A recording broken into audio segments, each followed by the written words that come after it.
Okay, so we are leaving on vacation. I think we're going to need a vacation from our vacation when we get back because we are going on a wagon train this year. We have gone before. It's been a couple years though since we've gone.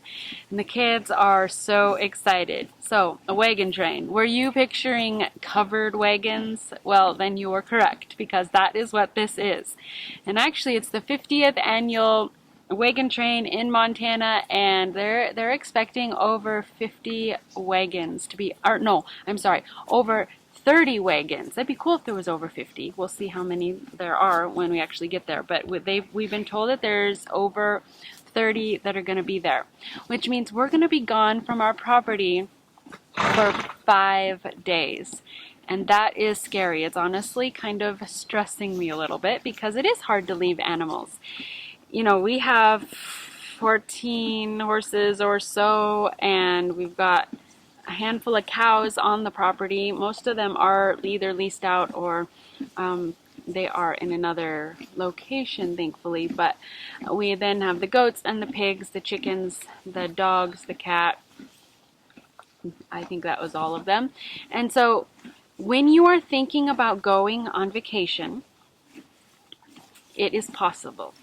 I called my dad just a bit ago and said, would you mind feeding the horses and the cows while we're gone? And he said, what? How can you even think about leaving when you have so many animals you're leaving behind? So, it is possible to set everything up so that when you do leave, it's as easy as possible and that everyone... What is it? A choke cherry. You have a choke cherry? That's yours. Oh, thank you. We've got choke cherries. There's a seed in the middle. Our choke cherries are finally ripe. Yep.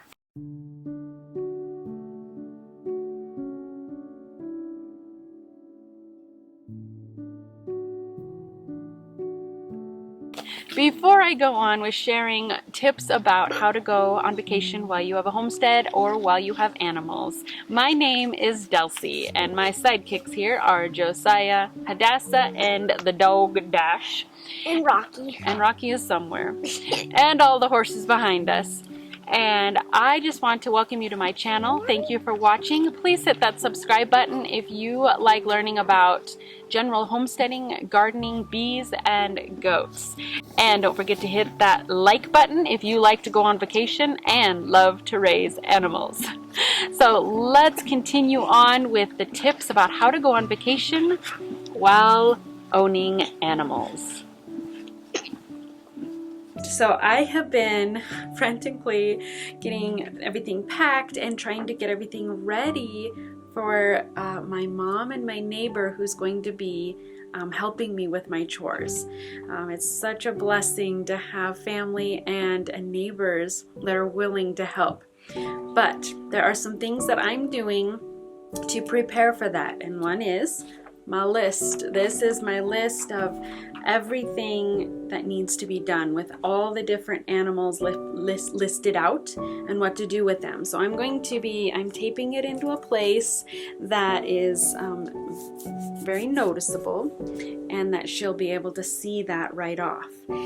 And so I have that posted in several places because I know, like when I've helped this lady with her chores, when the first time that I helped, and this is her first time helping us, I got there and I was like, okay, wait, what was I supposed to do again? Oh, where do I start? And my mind kind of did that, oh no, I remember, but what am I doing? And so I'm just hoping that this will help just spur that memory, and it's so easy to be like, oh yeah, I did the dogs, I did the pigs, I did the goats, and I did the bum calf, that type of a thing, and just all the details. Also, I have gotten all of the printed out parts of my goat binder all printed out, and this is one reason as well that it is so important to have a binder, have my goat binder. So I have filled out our emergency plan, and so this is like the first page. When she opens it up, she'll be able to see who our vet is, the number, and the different things that you know, like some of it isn't, you know, isn't necessary right at the moment. Like there's no kidding things happening and all that. But so just so she knows what to expect, the biggest thing being our vet's number here. But also, I have printed out pictures of each of my goats, because it's easy to say, oh yeah, this one's Kira and this one's Faith and this one's Olivia, and I've been with them their whole lives, so obviously I know their names. But when she comes back, it's like, who are you again? So this will really help her as she is helping and working with these animals. So she'll be able, and I put notes on like which this is, she'll be milking this one and how much grain I give her, and she'll see like as she left this morning, she's like, okay, that one has a white tip to her tail, and so she'll be able to go, oh yeah, that's the one with the white tip, that's Olivia. And so it has pictures of each of the goats and all the information. And if there were to ever be any problems, I mean, she doesn't own goats, but she's owned animals all her life. And so all of this information in here will be able to help her if something does come up. I'll be, if she were to call me, I hope we have self-service up there. I don't even know. Some parts I bet we don't. But if she were to call and say, this is happening, I'd be able to say, okay, go look in my goat binder at the page that talks about this, and she'll be able to go in there and see all the information that could be used for this. And so this is a key part of being gone. If you have goats or any animal, this is a really necessary part of helping the people out who are coming to help you take care of your animals. So I still need to haul up more bales of hay. We haven't gotten our official goat hay yet, so I need to haul up some hay up here so just make sure there's enough. I bought some more grain just to make sure that we don't run out for the goats and the chickens. And of course, our dear Iggo the piggo, she's not doing well right now. You can meet Iggo in this video here of my son riding her. She's a really, really sweet pig. Both of our pigs are really sweet. But she has been under the weather for the last couple weeks, and we're trying to figure out what's wrong with her. She did last night abort her babies, and so we're working through that issue, and of course it has to happen right before we leave. So we have given her a shot of oxytocin, I believe it was, that will help her expel the placenta, or if there's anything else in her, any other babies. And so we're just hoping that will be the end of her sickness, and now she'll be able to get better and we'll be able to breed her again and go from there. So say a prayer for all the animals while we're gone. That's what we'll be doing. It can be stressful leaving your animals, but it can be done, because if you own animals, you can't be expected to never leave your property. So having a system in place, having all the information in one place, having it all really lined out for the people that are helping you take care of your animals is really important.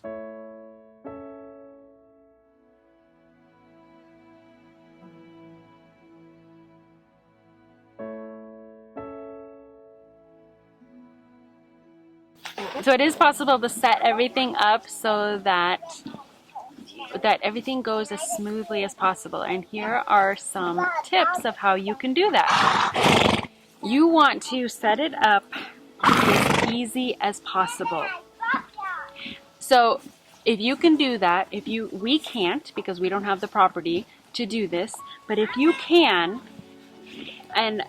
or you have neighboring pastures or something where you can put your horses or your cows out to pasture, that saves somebody the time and the energy of feeding. Something else that you'll really want to do is make it as easy as possible, in the sense that if you can fill up as many, with your chickens, fill up their container or for just full, where it will last them the however many days you're going to be gone. That will make it easier as well. And so think about those things. If you've got pigs that your feeder pigs or something, and you can do that and put out feed enough for them to not have to be fed all the time, that is a great option. So think about doing that. You can also use those floating devices that you can, the floaters that you can put in water tanks, and so then they fill up the water tanks automatically. That is really nice and helpful if you can set it up that way.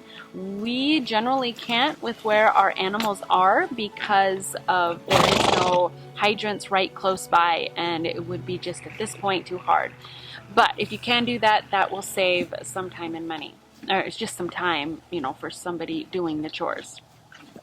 You can also think about the time of year of when you're going away. Now, honestly, I don't know if there is an easier time or not as far as doing chores. The summertime, there is the milking. And, for most of the year, I'm milking. So really, it isn't just, spring and summer for me. It's also fall and somewhat into the winter. But there are, like right now, I did decide that I was going to keep my kids on, my goat kids on their mamas for a bit longer than I normally do because we are going to be gone. And so I am only doing a once a day milking, and it's actually very short because the babies are getting most of it. And we're just getting enough for us to drink and a few other people. So it doesn't take that long. If you can set it up with your milk cow or your goats where you either have the calves on the mama, and so you're not either needing to milk, or you can set it up and train your cow or your goats to only milk once a day. That will make it tremendously easier for the person watching your animals. As far as time of year for us, it really doesn't make a difference because yes, the summer there is a lot and I do have my garden, but the winter months are stinking hard. The chores are hard in the winter because there is frozen water and just the cold to deal with. Doing the chores in the cold is not fun, and so honestly, chores are really hard in the winter for us. And so that doesn't necessarily make it so that we're gonna go on vacation in the winter because it's easier, and that's not necessarily true. So the summer months for us, it's beautiful and warm. Right now, the weather is just gorgeous, and it's in the summer that we want to be outside and camping and, enjoying outside. And so it makes sense for us to go on vacation now. We're going on our big camping trip, going on this wagon train. And so honestly, go on vacation when you want to and when you can. I believe, we've got to figure out a way because we love our animals, we love our property and our homestead, but we also got to be able to leave it and be able to enjoy that and then not be okay. I don't think that it's healthy to feel like you can never go anywhere ever again. If it works to go in the winter, go in the winter. But if it works to go in the summer, figure it out so that you can also go in the summer. And a lot of that means that you need to find somebody that you can trust to take care of your animals. And I have found that the best way to do this is to find two people that can do your chores. When I've done our neighbors' chores and they've got a milk cow and they've got all kinds of animals, when I watched their animals this summer, she had two people watching the animals. So I took the morning shift where I milked the cow and took care of all the animals and the pigs and all that, and then the other person came in the evening and did the chores then. And so that I think was awesome because I didn't feel like I was spending my whole day there and going there in the morning and having a couple hours or an hour of chores and then coming home and then having to go back. And so the way we set it up while we're gone is that my neighbor is coming over. She's a proficient milker and she's going to take care of the milking for my goats. And then my mom is watching the goats and the animals coming in the evening to do the chores. And so that kind of splits it up and doesn't put one burden on one person. So I think that's a really good option and something to think about when you're doing chores. As far as the garden, so we are getting to the end of the summer and my garden's kind of on its last legs, and so that does make a difference as well as far as your garden. But if you choose to and start your garden and start doing your garden in a way that it can be left easier that will make a difference when you go on vacation. So you don't want to leave and think, oh no, I'm going to come back to a dry garden that's dead and that that is totally overrun with weeds and all of that. So if you can put together your garden with mulch. Mulching is so important for so many reasons. It will squelch the weeds and it will keep it moist for a longer period of time. You can also set up timers so that it will automatically water, and then the person that's helping you with the chores will maybe they can just check on it, make sure everything is working well, and maybe check to see if there's anything that's ripe that they could pick and take home or something like that. That way there's not this huge burden on them to like look in and think, oh no, it's overrun with weeds and it's so dry, and on and on. So that just really makes you have peace of mind, and them as well, is to have your garden set up so that it is not a big chore. So I believe it can be done. You can get away from your property and have a peace of mind that everything will be okay when you're gone until you come back. And really all it takes is a little bit of planning. You just need to get your paperwork in order so that the person knows what to do, leaving a list of what they need to be doing so they don't forget, because that can be overwhelming when you go through, somebody comes over and you're telling them do this, this, this, and this, and even though you show them, when they leave and then come back by themselves, it can be like, whoa, what was that again? So leaving a list for them can be very helpful. And having, like with my goat binder, having the pictures of your goats and which one to milk, that will help them as well. And making it so that it is simple as possible. If you can reduce chores, do that. Make it as simple as possible so that it can be done as quickly as possible. And that, I really believe that you can go on your vacation and have fun and have animals. And honestly, your dad will survive. If you ask your dad to do the chores, he will survive. Oh, Dad, if you ever watch this, which you probably won't, you will survive. Thank you for doing it though, Mom and Dad. Oh, thank you for watching this video. I really hope it was helpful. If you have any more ideas of how to make chores simple, or any ideas of how to go on vacation with animals, please leave them in the comments below. I would love to hear them, and I'm sure a lot of other people would too. If we can make these chores and going on vacation as simple as possible, all the better. So leave those comments below. Give this video a thumbs up. Where's the thumbs up? Thumbs up. Dash gave a thumbs up. There he is. Oh, Dash. And so give this video a thumbs up. Don't forget to subscribe, and I will see you in the next one.